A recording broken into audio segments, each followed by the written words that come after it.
কিছুদিন ধরে গুঞ্জন উঠেছে সাকিব ও শিশিরের বিবাহ বিচ্ছেদ নিয়ে। এমন সংখ্যা তৈরি করেছেন শিশির নিজেই, কারণ সামাজিক যোগাযোগ মাধ্যম থেকে সাকিবের সঙ্গে তার অনেক ছবি ডিলিট করে দিয়েছেন তিনি। তবে বৃহস্পতিবার এক দীর্ঘ পোস্ট করে সাকিব পত্নী জানান তাদের সম্পর্কের কোনো অবনতি হয়নি, আর সকলকে পরিষ্কার করে জানিয়ে দিয়েছেন যে সাকিবের সঙ্গে ছবিগুলো ডিলিট করেননি তিনি। শিশির দীর্ঘ পোস্ট না করে নানা বিষয়ে কথা বলছেন। সেখানে তিনি প্রথমে লিখেছেন, আপনার হয়তো সাকিব আল হাসানের ক্যারিয়ার এবং পছন্দ নিয়ে ব্যক্তিগত মতামত থাকতেই পারে, তা আমি অস্বীকার করব না। প্রত্যেকেরই বাক স্বাধীনতা আছে, কিন্তু দয়া করে এটি আমাদের সম্পর্কের সঙ্গে মেশাবেন না। সে একজন অসাধারণ স্বামী এবং বাবা।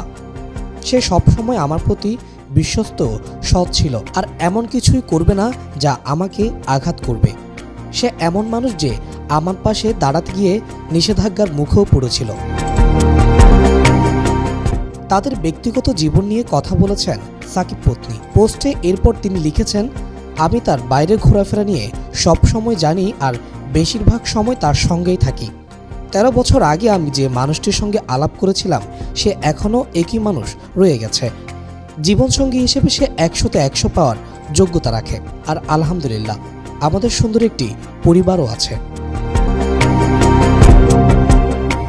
স্ট্যাটাসের শেষে সাকিব পত্নী এটাও জানিয়েছেন সাকিবের সঙ্গে কোনো ছবি ডিলিট করেননি তিনি। শিশির লিখেছেন, আমি আমার কোনো পোস্ট বা ছবি ডিলিট করিনি, কেবল তা প্রাইভেট করে রেখেছি। আর ছবি বা পোস্ট কখনো কোনো সম্পর্কের বিচার করতে পারে না।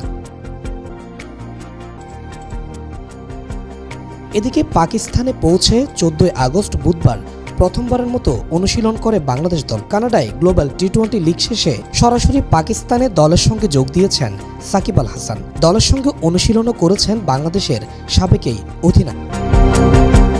Desk report, media express.